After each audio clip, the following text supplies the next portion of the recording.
जिस दिन सूर फूंका जाएगा तो तुम लोग फौज दर फौज मौजूद होगे, और आसमान खोला जाएगा तो उसमें दरवाजे हो जाएंगे, और पहाड़ चलाए जाएंगे तो वो रेत होकर रह जाएंगे। बेशक दोज़ख घात में है, यानी सरकशों के लिए कि उनका वही ठिकाना है, इसमें वो सदियों पड़े रहेंगे।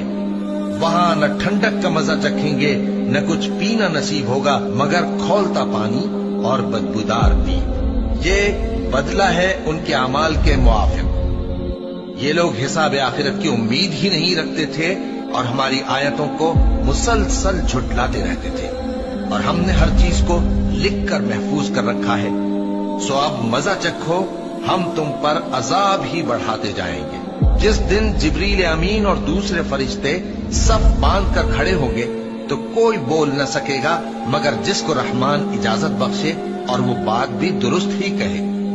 ये दिन बरहक है,